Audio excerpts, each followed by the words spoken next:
اسی کے اندر ہمیں حل مل گئے کہ فتووں کے دوران میں نے واقعات سنائے، فتوے سنائے، حل مل گئے۔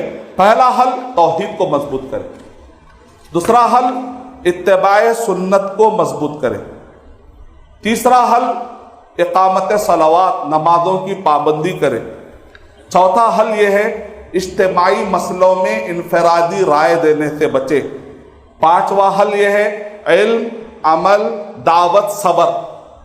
دین اسلام پر عمل کرنا ہے تو یہ چار طریقے تھے، دین اسلام کا علم حاصل کرے، دین اسلام پر عمل کرے، دین اسلام کی دعوت اور اصلاح کا کام کرے، اور دین اسلام پر صبر اور استقامت کا مظاہرہ کرے۔ سورۃ العصر پر عمل کرنا ہے۔ چھٹواں ہے معاصی سے اپنے آپ کو بچانا۔ وما اصابکم من مصیبت، اللہ تعالیٰ قرآن مجید میں ارشاد فرما رہے ہیں جو بھی تم پر مصیبتیں آتی ہے تو تمہارے کیے کا کرم ہے، یہ تمہارے کیے کی وجہ سے ہوتا ہے۔ اللہ سبحانہ و تعالیٰ کسی پر بھی ظلم نہیں کرتے ہیں۔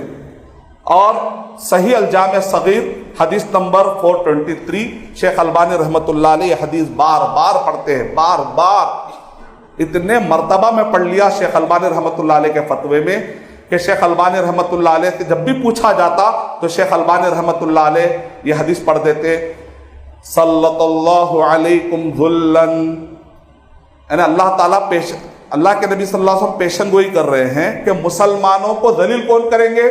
اللہ دلیل کرتے۔ ہم سمجھ رہے تھے دشمن دلیل کرتا، ہم سمجھ رہے تھے کہ وہ فلاں یورپ مغربی ممالک والے دلیل کرتے، فلاں کافر دلیل کرتے، فلاں دشمن دلیل کرتے۔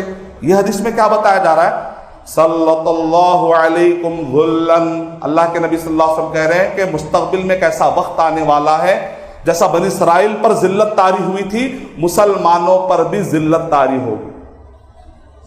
صلت اللہ علیکم ذلن لا ینزعہ، کوئی ہٹا ہی نہیں سکتا، کسی کے اندر طاقت نہیں ہے پورے مسلمان جمع کے ہٹا نہیں سکتے۔ پھر ہٹانے کا طریقہ کیا ہے آگے بتایا، حتی ترجعوا الی دینکم، جب تک کہ تم اپنے دین کی طرف نہیں لوٹو گے اس ذلت کو ہٹانے والا کوئی بھی پیدا نہیں ہوا، کوئی نہیں ہٹا سکتا، دین کی طرف لوٹتا ہے۔ اب دین کس کو کہتے ہیں؟ طبرانی میں اس کی تشریح آئی ہے الی امرکم الاول، وہ دین جو اللہ کے نبی صلی اللہ علیہ وسلم اور صحابہ کے زمانے میں تھا، جب تک وہ دین پر مسلمان نہیں آئیں گے حل ملنے والا نہیں۔